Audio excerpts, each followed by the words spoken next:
Hi, everyone. You're listening to episode 71 of the Fifth Meeple Board Game Podcast. Thanks so much for inviting us to your table.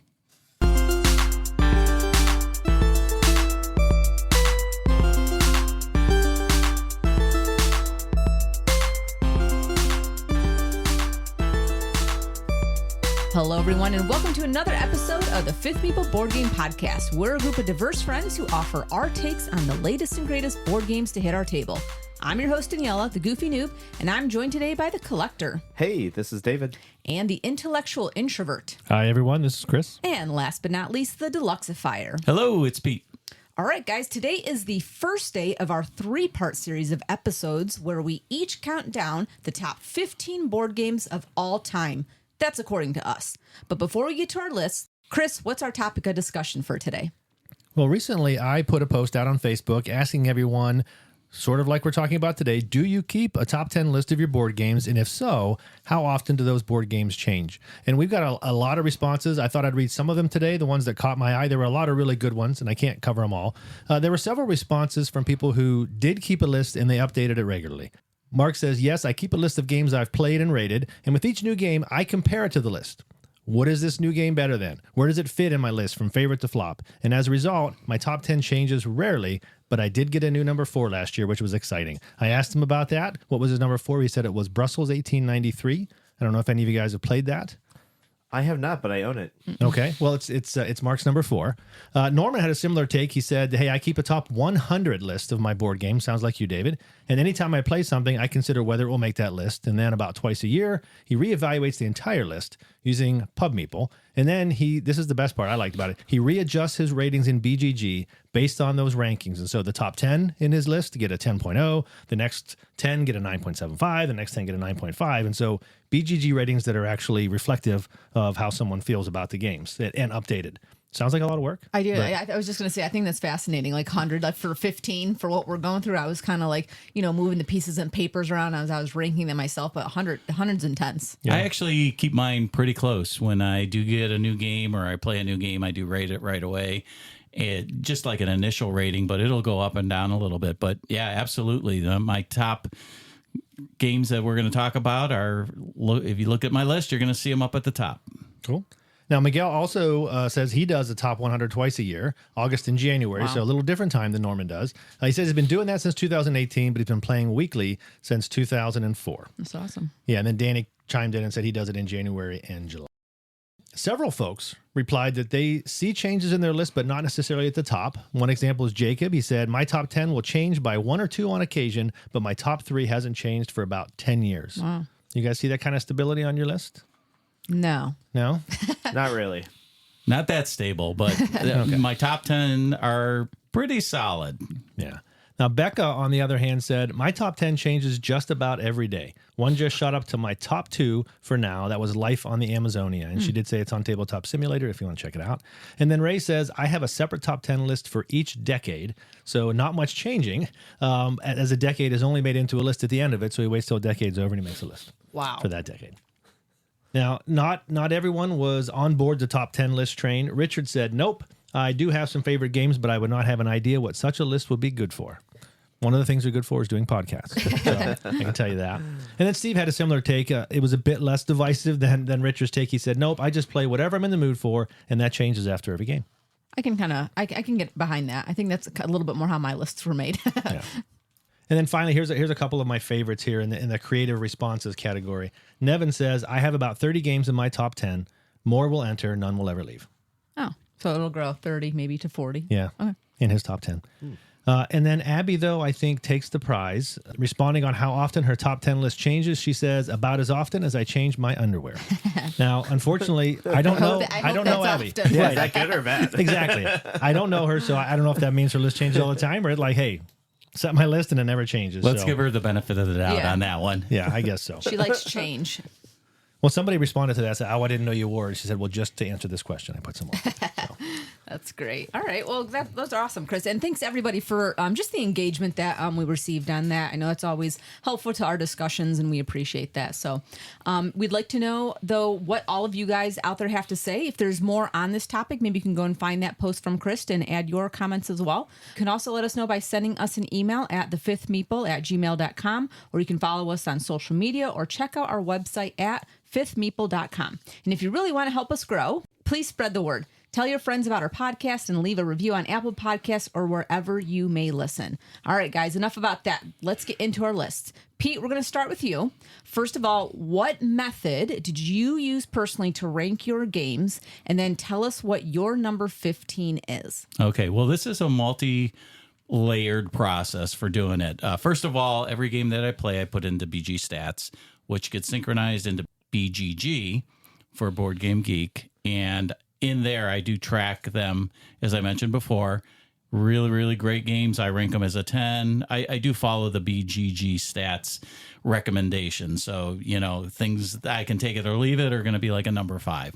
So what I did, basically, because I have a lot of games, I took the top, I would say 30 or 40 games, which are rated somewhere between 10 and 8. That was kind of my bottom line. If it wasn't an 8 or above, probably not going to hit my top 10.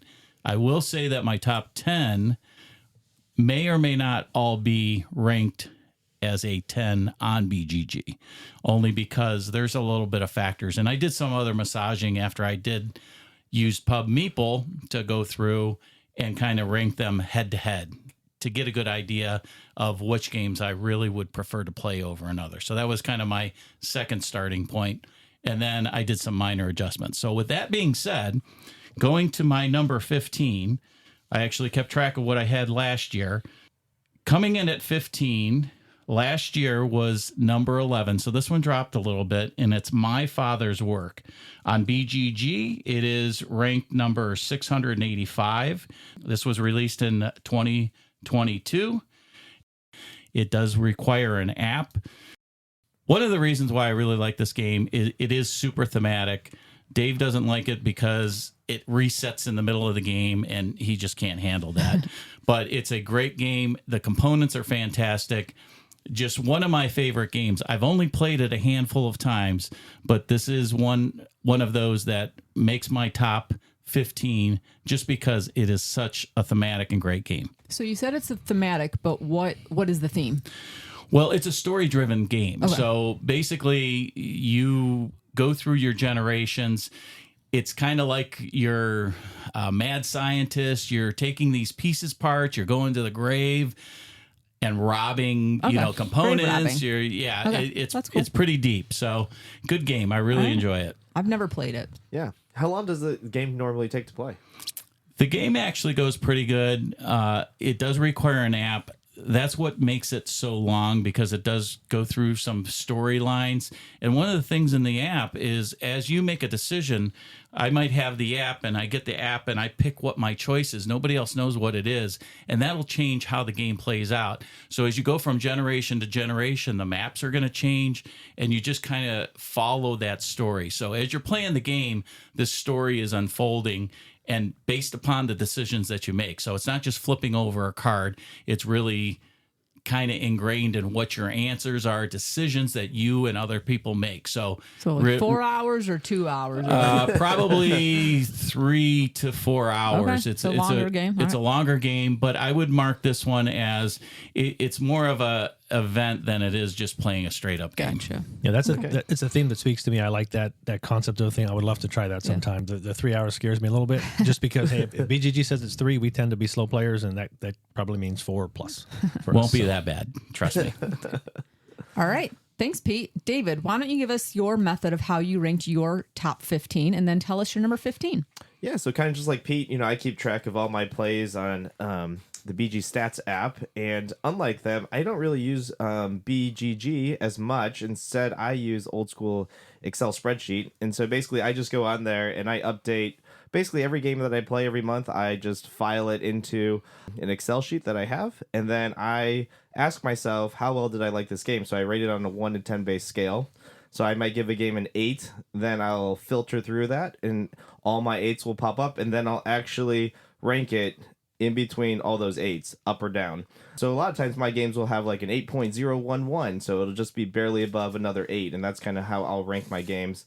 I'll also sometimes sort it by category because I don't think all games are necessarily the same as far as weight goes. So you'll kind of see that in my choices today. I have some new games, but that's kind of basically how I rank mine. I kind of have my own system. I don't use any fancy software other than, just an Excel spreadsheet and decimals. But here we go. So my number 15, this might come as a surprise. It's new to the list this year. It's going to be Trinket Trove. And Trinket Trove is a set collection and bidding game where players become adorable critters in the woods, collecting and trading trinkets hidden in the human world. Trinket Trove is really unique because each round, players bid trinket cards from their hand to determine their draft order, and then they take turns selecting from available trinkets, including those that were offered as bids. This bidding system that it has in the game basically creates a really dynamic system where every card you offer up could end up in a rival's hand, adding tension and strategy to every decision.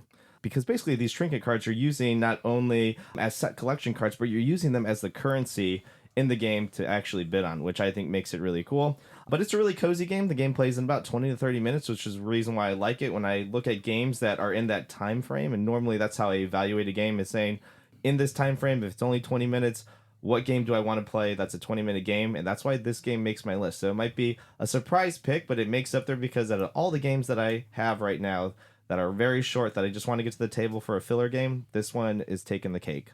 So number 15, Trinket Trove. What I'll also say about that game, I like that. I like Trinket Trove as well. We should probably do an episode on it sometime soon, David. But one of the things I have learned is that if you have a card in your hand that you like, you'll probably have to use it to bid, and it's probably going to end up in either Pete or David's hand at the end. So. Yeah. Yeah. Again, cute, cozy game. I agree with you on this pick. It's a great game that we've learned to play together, and it's fun watching Chris get very frustrated because he can't get the sets he wants. But frustrated and fun. That's the thing about this game. I still enjoy it, even though I never win. Yeah. I can't get what I want. And part of that, I think, is the theme. It's an adorable little theme. The art is awesome. It makes me think of 40 years ago watching cartoons when I was young, and that just draws me in. For this, again, theme of little mice just going around picking, I found a marble, and look at this beautiful thing. Yeah. And then the mice's names are like adorable too on there, so it's really funny. Yeah. Cute game. All right. Awesome. Thank you. Chris, number 15, but how did you get there? Yeah, very similarly to, I think, Pete, I went through pretty much every game that shows up as a play for me on BG Stats or in BGG, and my first cut was, does that have a chance? And just look at that game. Can that possibly be in my top 15? And if so, I added that game to a list. I also then went down and looked on my shelves because every once in a while I might have a game on my shelf that I haven't played in a while, but man, I really should consider that because, for whatever reason of... You bought it for a reason. It's on your I shelf bought it for a reason. Yeah. Or, oh man, that was a favorite when I was young. Is that gonna win because of that? Which nothing did. My list had 52 possible entries. I went into Pub Meeple, which basically that it throws up 2 games at you and say, which one?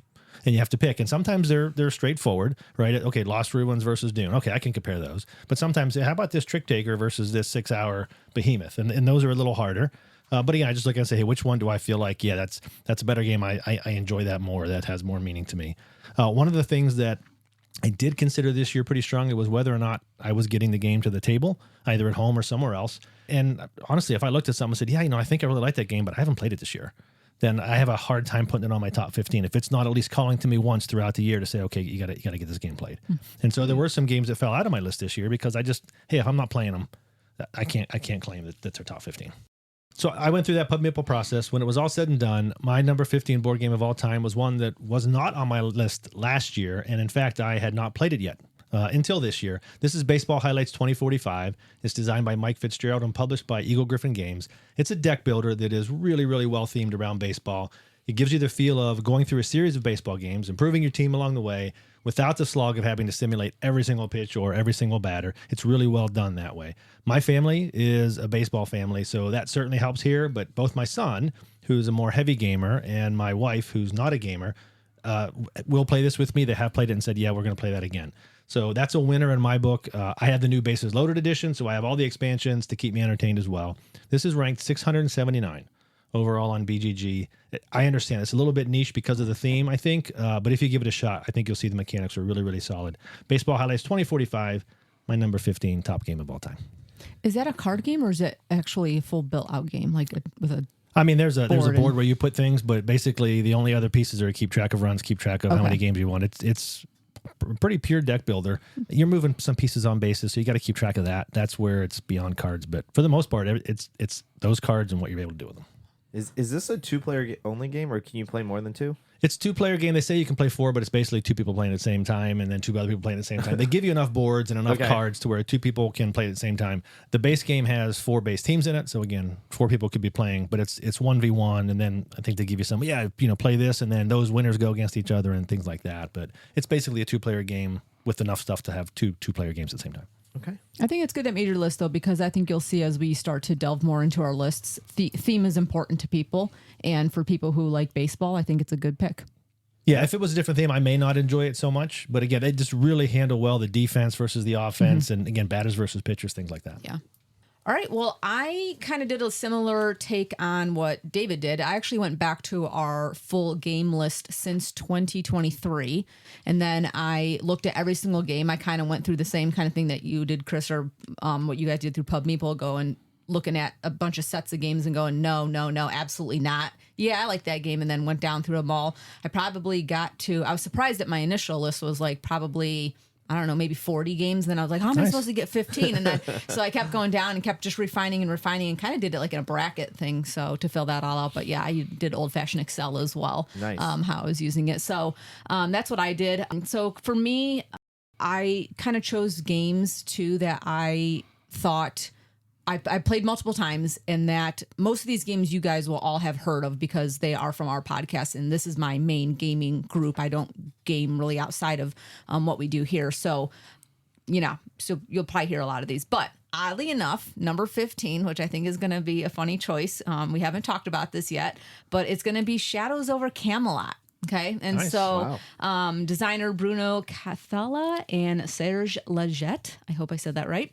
The BGG ranking on this is 576, and it's an older game.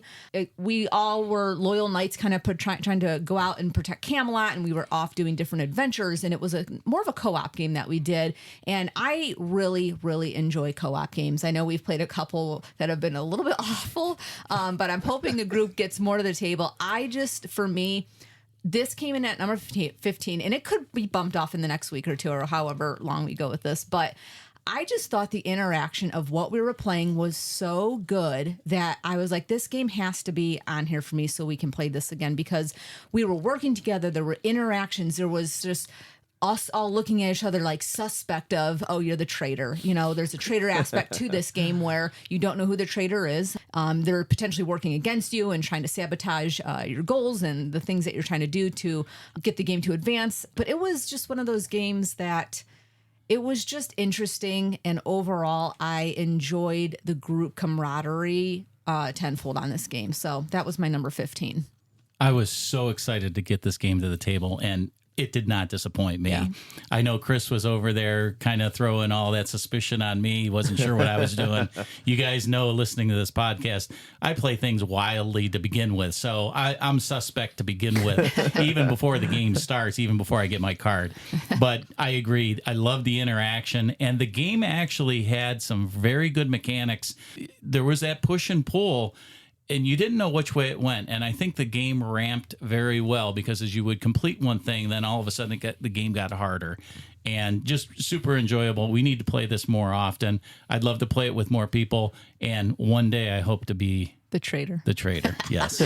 We played it with 6 people. Yeah, 6. Yep. Yeah, I mean, I think it's 7 max. So 7, yep. We had a lot of people, and one of the things I noticed was, there's 6 people around there. You're taking turns. I didn't feel the downtime like I feel, and part of that is because I was too busy accusing everybody. I mean, I felt a little bad going home that night. I was like, man, I was a really jerk about basically accusing. But that's the interesting undertone of, you really don't know Number one, if there is a hidden traitor, and then number two, if it is who it is. And again, I think I thought every single one of you was a traitor at some point during all of those games. That's great. And that's a good thing about it too, because you're engaged with it. Because even if you are the traitor or not, you're trying to influence a table, and this is one where you want that table talk to go on. Yeah.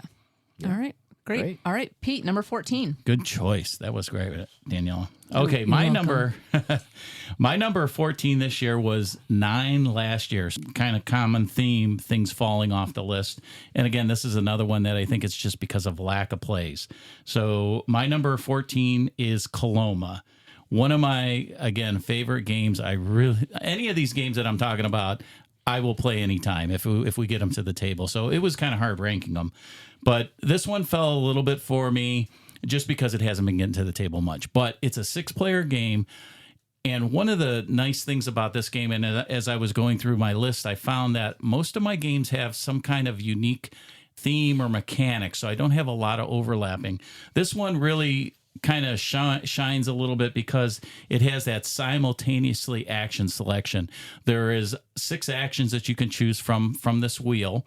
And you can go out and you can mine gold, you can build bridges, you can build your tableau out a little bit, you can go out into the west and kind of explore the frontier, or you can stay and defend the town of Coloma. And hopefully at the end of that year, you have to have enough dudes out on the map to keep the bandits at bay. So there's a lot of good interaction with this game. There's a lot of talking.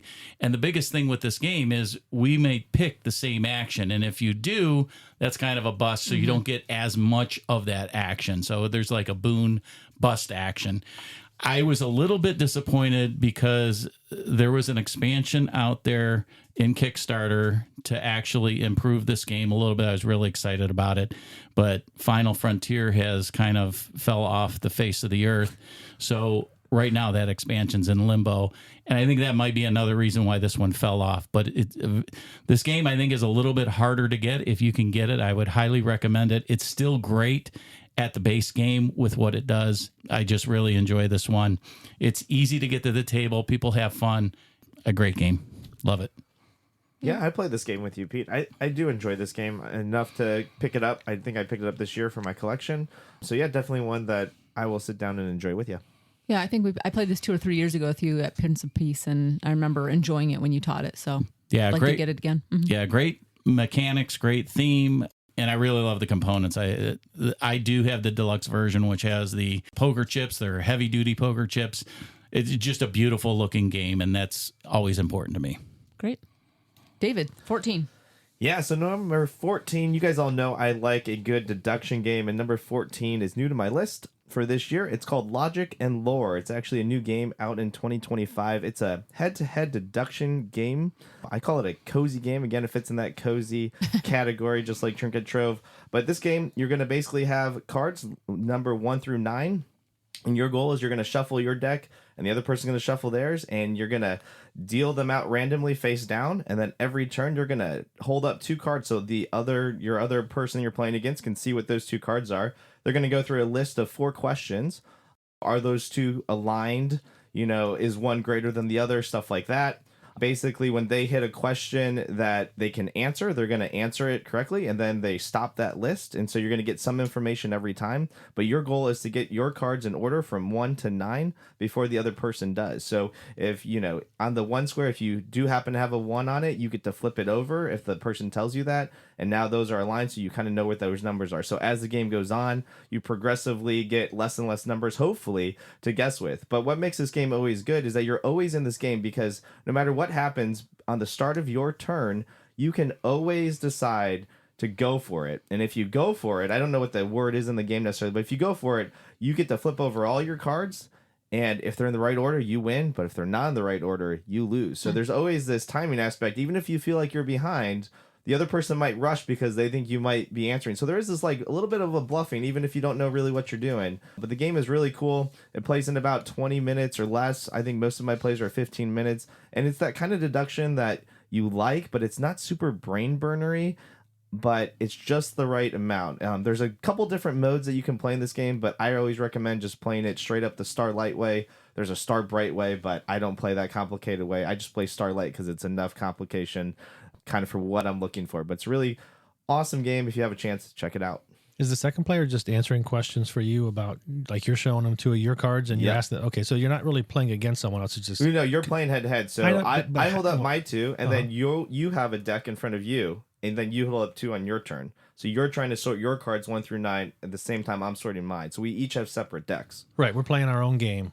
Yes. And the only reason the other person has to be there is, number one, to know who finishes first. But I can't do anything to stop you. I can't like answer trickily or anything. I just you ask a question, I answer a question. So everything's just randomized. Yeah, you're only there so that we cannot know. But I mean, it is still a race. You still feel tension in this game because that other person, you know where they're sorting their cards at, and so it's instinctive for you not to give away anything because they can move cards before or after their turn, and because you know what those cards are.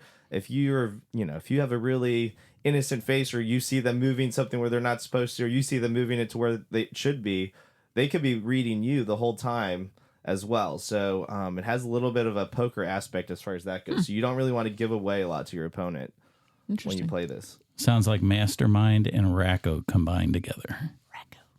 Yeah, a little bit. Dave's like that. All right. Awesome. Chris, number 14. Yeah, the next game on my list is relatively new to me because it's relatively new, period. It wasn't on my list at all last year because I don't think it existed yet. My number 14 top game of all time is SETI, Search for Extraterrestrial Intelligence. This is designed by Tomas Holek and published by Czech Games Edition. It's a pretty heavy game, 3.79 weight on BGG. The theme is looking for signs of extraterrestrial life. You have multi-use cards, you're launching probes, you're moving them around this great solar system board, maybe landing them on planets or moons, and at some point you're going to reveal 2 different alien species that will change the game in one or maybe more ways as to how you can get points and maybe also how you lose them. We just talked about this in episode 69, so I won't go into too much depth about it. I gave a lot of opinions on it there, but I love the theme. Components are great, and when I'm playing this, my brain is fully engaged, trying to find those combinations or those openings to squeeze out some extra points from what's really a tight economy, and you have to plan really far ahead. I don't have a lot of plays on this. I don't own it. A little too expensive for me right now to pull the trigger on for as much as I like it. I still don't want to do that, but it's also long, suffers a bit from downtime. So I do wonder if this is going to be in my top 15 next year. As a result of that, we'll see how much we get to play it. But the interesting thing here is it's not calling me to play it, but every time we play it, when we're done, I was like, oh man, that was great. That was great. And so it's interesting. It doesn't call to me, but it speaks to me when we're playing it. So one of the hot games this year, it's ranked at number 32 on BGG. For me, at least for now, it's my number 14 top game of all time. That's SETI. All right. I think it's a good pick. I agree. It's not something I would like sit down and want to set up, but if it's there, it's been 2-3 times that we've played it now. That's been satisfying. I think the end. So yeah, good pick, Chris. I might have more to say about it later, so that's all I'll say now. Cool. All right. So my number 14 is Small Box Flip 7 by Eric Olson. It is ranked 641 on BGG rankings. And this is a great little card game that I think everybody should have. It's one of those ones that we ranked on our small mini things. And if it was a buy or a burn, I think a lot of us said buy the game. It's worth it to have. This is one of these games that I think it kind of takes the place of Uno and some other games that maybe you've grown up with. But when we're playing it, this is one of the games that I've taken on vacation. I thoroughly enjoy this. Everybody that I've taught this game to is a great game, right? Are you going to push your luck on this game? Are you going to bust? Are you going to score your points? Do you want to take it to the next level? Some people are coming out of this game as you're playing it with 0 points and because they're busting every time. Other times people are racking up the points and they know just when to quit. And it's really one of those games that is very interactive. Everybody around the table is having fun. Everybody's talking. Everybody's going, oh, just flip one more card, just one more card. And for me, it's just a very fun game to get a lot of people involved in. I love this game. I will always take this with me traveling or teaching people a game. Yeah, great pick, Daniella. This game definitely is, you can get it out anytime, like you just said, and I always have a good time with it as well. So great game to bring to Thanksgiving, if that's right around the corner. Not sure. Yeah, if I had anything to say about it, you would have already said it. I think it's a great game. And yeah, anybody can play it. And at least what I've seen, everybody who I have played it with, including myself, has just had a blast. Yeah, I think the biggest thing with that one is there's always these moments that you remember. My boss, he had a 3 out, and his second card he flips over is a 3. What are the odds? I mean, they're very small. Yeah. And then in that same game, I had a 95-point score just because I kept pushing. They kept throwing cards that weren't the actual number cards. bus So cards, I was yeah. getting the bonus, and then I got the times too. It was so good. That's so awesome. moments in that game are beautiful. Yeah. Just really fun. All right, number 13, Pete. Okay, number 13 for me. Again, a common theme. Last year, this was number 6 for me. I'm still kind of obsessed with this one. It's called Obsession. Right now, it is on BGG, ranked at 67 at this time. Currently, right now, and by the time this comes through, the Kickstarter will be over. There's a Kickstarter going on for a big box for this, along with a combined set of rules, which I think is one of the downsides of this game. The rules are kind of all over the place. So this is kind of make it easier to get to the table. So, and that's another reason why this has fallen off the table or fallen on my list quite a bit, just because I can't get anybody to play with it. However, the other night I was watching Downton Abbey. Downton Abbey, yeah. Downton Abbey with my wife, and you were like, I was slipping this in. We should play this. So I might have her on the hook. All right. I'm trying to reel that in slow. So maybe over the holidays we'll get this one to the table with her, and I'll have a new person to play this game with. I'll come over too, Pete, because I really like this game. Did you like that Played one? it twice, and I haven't gotten back to the table yet, just because of our gameplays. But I'm there. You're invited. Sweet. I'm washing my hair. I'm sorry. I can't. Oh, It depends on what other Tragic. games are on the table, but I do think it's a good come game. on, come over in your dapper little lad jackets. Again, very thematic game. Really Yes. like it. And it's not a game that I think, the theme jumps out to me, but it's such a unique theme and it works really well with the mechanics. That's why it's on my list. Great. All right, David, number 13 for you. Yeah, so number 13 is not new to my list. It was actually ranked 5 for me last year, so it's fallen quite a bit. And this is Cascadia. Cascadia, if for those of you who don't know it, the thing about Cascadia that makes it so good is that players have to balance 2 real puzzles in here: building continuous habitat areas and fulfilling various wildlife scoring goals. The random pairing of habitat tiles and wildlife tokens each turn forces creative adaptation and strategic planning. It's modular scoring system that's in the game. They have different animal types that score different for each animal during the game that you can mix and match together. Ensures high replayability and fresh challenges for people that are playing this game. And so to me, this is just... It's always been a great game. I love the puzzling aspect of it personally, and it's one that, I won't say no to the table, but it has fallen just for the fact that I've seen a lot of the cards, even though it's fresh every time, but normally I'm teaching new players, so it's not as exciting as maybe I would be if I play competitively with people that actually know this game inside and out. So that's probably the biggest drawback. I love playing it, but I normally am playing it with new players, so it's not as fun for me as much as it used to be. You play with Chris. Chris loves it. One of my favorite games. I will talk about it eventually. Probably not today. I have a hunch that Pete will not talk about it. I'm going to remain silent at this Yeah, time. I love Cascade. I'll play it anytime. This is a good game too, I think, for new people to learn a little bit of just tile placement and set collections and things like that too. I know, Chris, you taught my mom this game one night at game night, and she really enjoyed it too. So, all right, awesome. Chris, let's hear your 13. My number 13 top game of all time is one I honestly did not like at first, but then it really grew on me. This is Revive, designed by, I'm going to mess these up, designed by Helga Meissner, Christian Amundsen Oatsby, Eilif Svensson, and Anna Vermland, and published by Aporta Games. Revive is, there's a lot of these out there, post-apocalyptic, rebuilding the world type games, but it's extremely well done. You have 2 different player boards you're trying to make work together with a lot of asymmetry and personal abilities. On your machine board, you're placing cards in slots on top or bottom actions, while at the same time trying to advance your machine to unlock additional capabilities. It's a lot going on, but once you get past that initial learning curve, which there is definitely one there, it's a fantastic game. It's a fantastic puzzle. I like this a lot with 2 or 3 players. I've played it a lot with Pete. We haven't played in a little while on BGA. There's a little too much downtime for me with 4 players, but at those lower player counts, I feel like it's the right amount of time between turns because you got to figure some things out too. It's also the right amount of people to mess up your plans. Not too many people, but having to adjust. So we talked about this in episode 51. I think we got that one wrong. I think it should have won. I haven't bought it yet. I will when I find a decent price.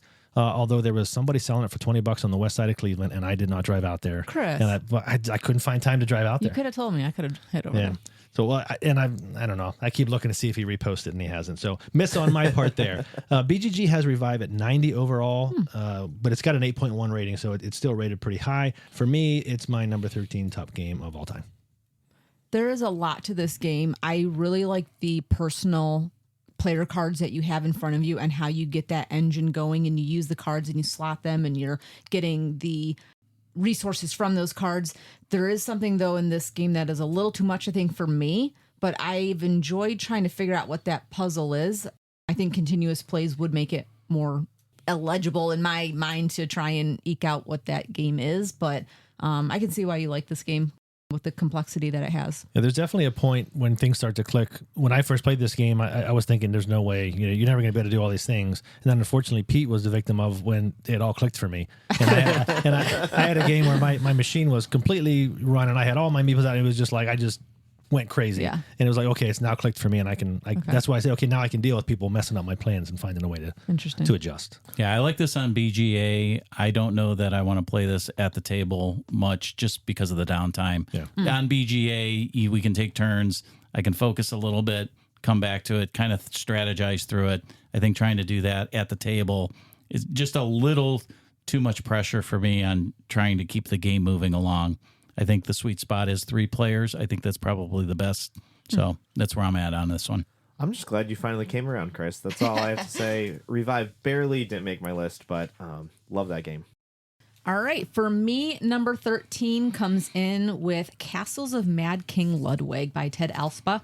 This is ranked 223 on BGG. This is one of those games that you are building out your own castle in front of you, and you're creating a castle to try and kind of please the Mad King, and you're trying to build just the best fantasy castle out there. And then there's other aspects of the game where you're trying to win certain little castles as well to place on your board, and it's tile laying, so you have to kind of make sure everything fits together, and it's a little bit more architecty in that sense. Very, very interesting game. I think this is one of those games that when we first played it, I love the bidding aspect in this game as well, and trying to bid for things and then messing up other people's bids because they don't have enough money, and you're placing the bid tiles how you want them placed, knowing people don't have money, which is really kind of a cool layer to the game, aside as well as just the tile laying portion of it as well. It's just added a little bit of complexity, which I really liked. I do think you need to get your creative juices flowing in this game because it is a great puzzle. Again, I love that tile laying and looking to see if I can win one of those little plastic castles and place it on my version of what I want to win over for the Mad King. But it's chancy, and I love the betting aspect again of this game, and so that's my number 13. Yeah, I like this game. We'll talk about this at some point in this series. I heard a podcast just this morning where they mentioned this game, and they said, yeah, they would like it more if it wasn't just for that bidding piece. And I thought to myself, my goodness, that's the best part. Yeah, right? That's the best part of that, and how you can manipulate that to get exactly what you need. Sometimes, okay, you don't want someone to get something, but sometimes you want to just look at how much that person has, and I want your money. Yep. So I got to make sure I give them something, but I want to take as much of their money not the as piece I can. you need.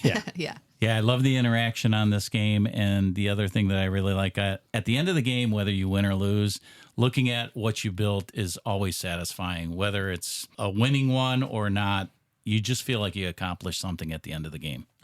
Yeah, since I'm not really handy, I don't really like this game. I know. I see it. I see what you're saying, Pete, but I must be building something that's completely useless because if I was making a list, it wouldn't be my top 15 of all time. It'd probably be my top, I'm not going to say, but probably worst of all time. But anyways, that's my take on it. You know. All right, number 12, Pete. All right, well, I finally got one that's climbing the list a little bit. Last year, this came in at number 15, and this is In the Halls of the Mountain King. I talked about this briefly on one of our earlier podcasts a couple weeks ago.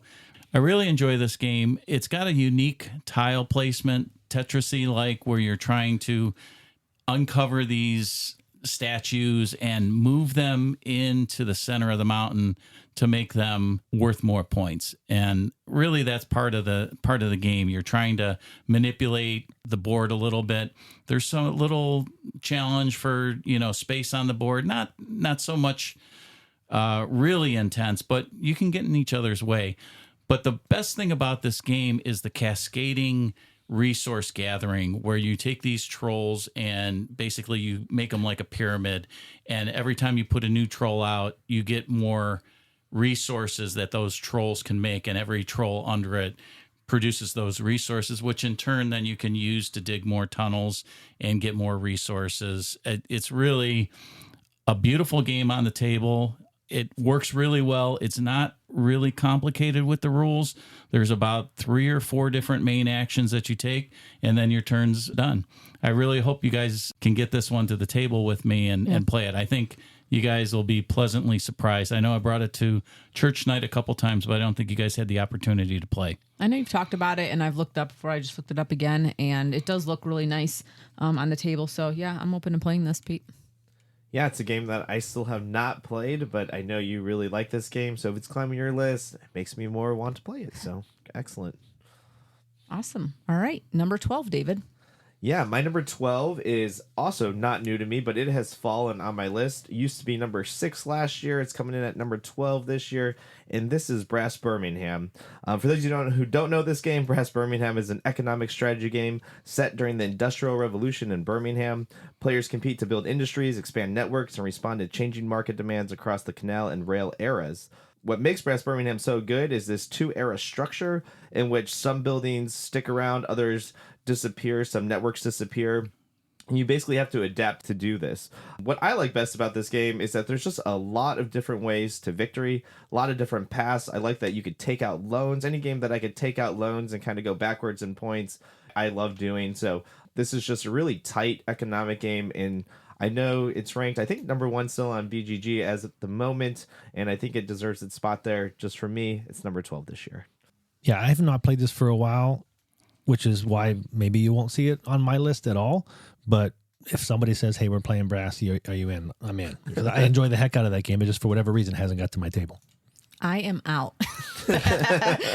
There's a Brass Pittsburgh coming too. Yeah. I will be backing that when it comes out, just because, hey, Pittsburgh has a history. So I'm probably on the same bandwagon. Yeah. Yes. I saw some of the pictures and I thought they had Cleveland listed as one of the cities. So, yeah, this is a game that I played recently with my sister and my nephews. They were asking where they can get it, and it's still pretty expensive if you're going to go out and buy it. So, very good game.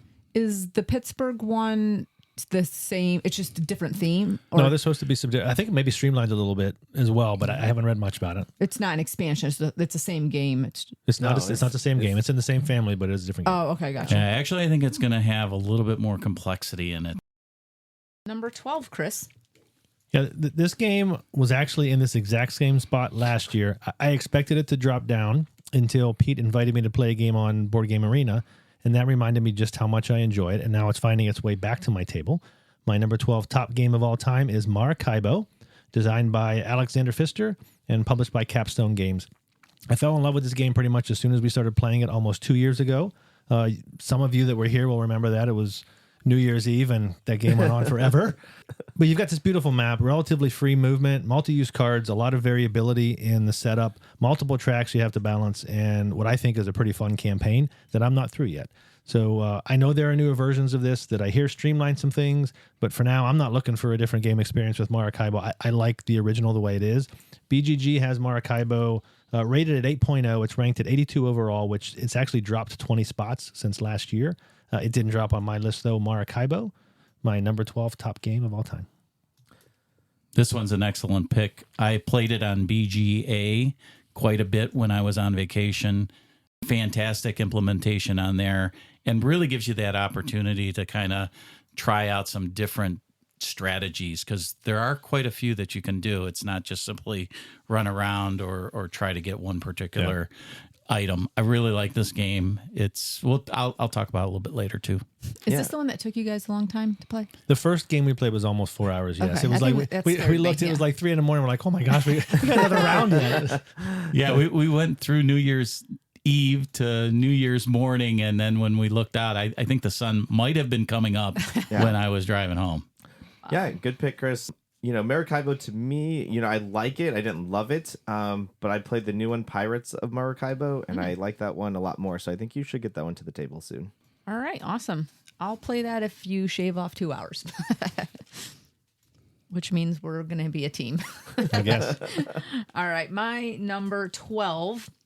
I think this was way further up last year. I can't remember. I didn't compare last year's list because I only did like a top 5 or 10. But number 12 for me is going to be Planet Unknown by Ryan Lambert and Adam Rayberg. This is 132 on BGG rankings. And this is just a great game as you have it down in front of you. We all have our own little planets in front of you, and you're really trying to develop and colonize your planet, like oddly shaped tiles. And again, it's another tiling. I think they call it a polyomino game. Is that correct? Mm-hmm. Yes. So tiling game. They have this great little serving tray that they call the Susan that turns around and delivers all your tiles to you depending on how you set it up for you. But they've got, great little tile laying. It's got factions in it that you can flip and either make a beginner mode for yourself, or maybe you want it a little bit harder. You've got little rovers that go across the planets that you can kind of use to benefit you in certain ways.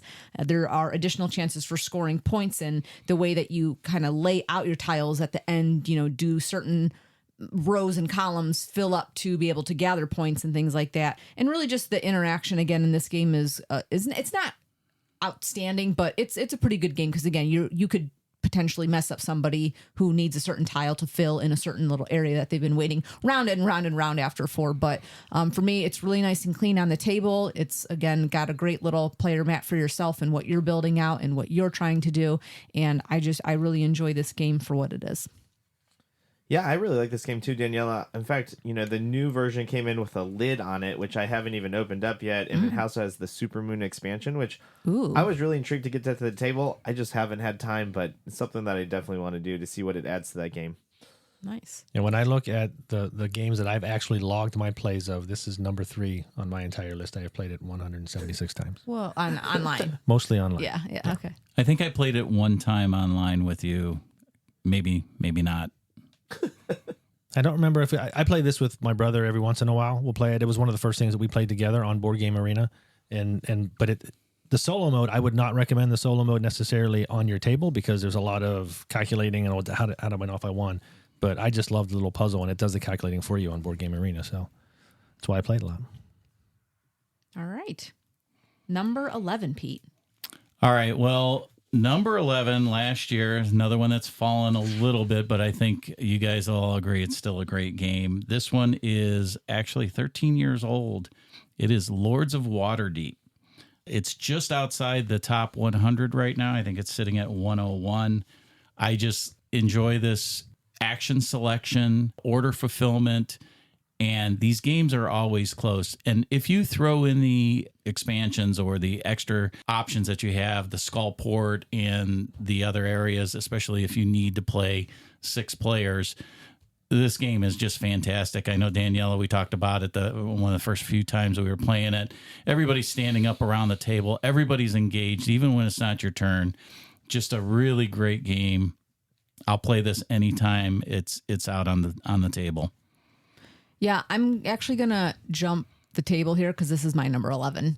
So I'm going to come back. We're fist pumping, high-fiving. That was awful. Do that again. Yeah, boom. All right, we got it We right. only had a screen. I'm going to jump the table just on this because I agree, Pete. So, yeah, my number 11 is Lords of Waterdeep. Peter Lee and Rodney Thompson are the designers on this. It's 101 on the BGG ranking list. And, again, this is just that classic worker placement. As you said, I feel like this is one of those games we did pull it to the table one time at church, and there were a number of people. I think we had the full type of we were playing full six people who could play it. Everyone was just playing. It was fast. It was fun. Skullport was great. All these different things were just really interesting. For me, it's a core memory game of when I think worker placement really. This and Architects of the West Kingdom, I think, were 2 worker placement games that really made some of these gaming mechanisms click for me, and that really holds a place especially in my heart just for how that worked. And simple, straightforward game, and it's, again, I love it. This is a game that Dave and I will play 2 players happily. I'll go over his house, and this is kind of our go-to game. If we really can't decide on anything else, we'll play this. Yeah. Okay. That's our number 11s, Pete and Daniella. All right. David, your number 11. Yeah, great game there. I might have more to say about it in the future. But My number 11 is a game that just released in 2024, but I think it didn't come here until 2025 here in the USA. It's Galileo Galilei. I think I'm pronouncing that right. And it's a Euro-style board game for 1 to 4 players set in the Renaissance, where you play as astronomers making discoveries. This game uses a unique swivel telescope rondelle to select actions, with dice as resources for observation and upgrades. Players collect celestial cards, colored lenses, and comic tokens for tactical advantages. There's always the threat, though, of the Inquisition coming by that could try to pull you out for looking at the stars and talking about it, and that could lead to negative points if you don't deal with them in the right way. So this game's a lot of fun. I've been playing it for a while here this year and just had a blast with it. So it plays fast, in my opinion, and it's pretty juicy. So that's what I got for number 11.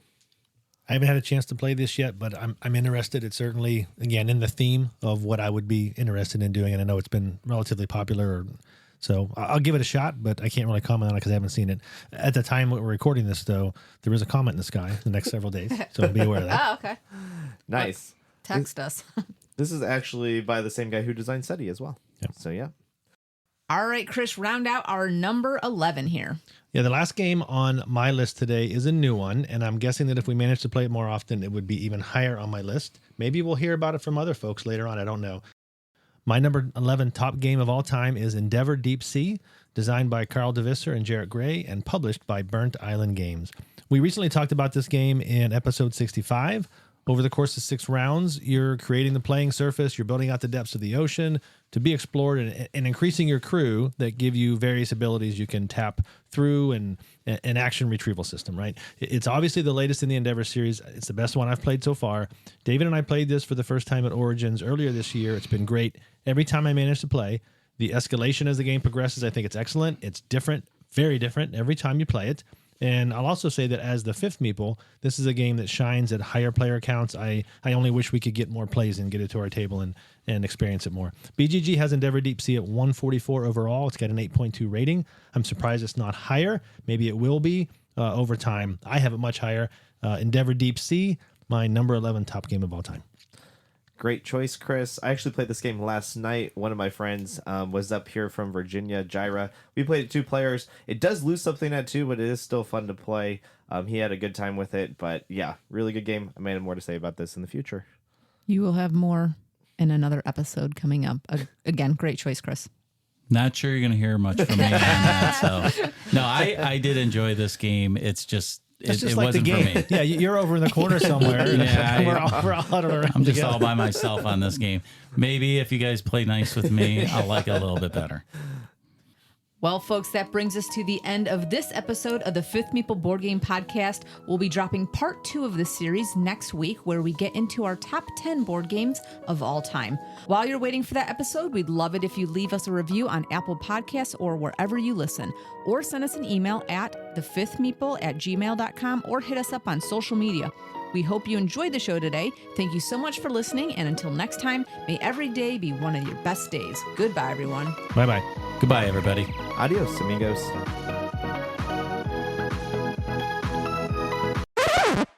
Hello, everybody. And Keep going.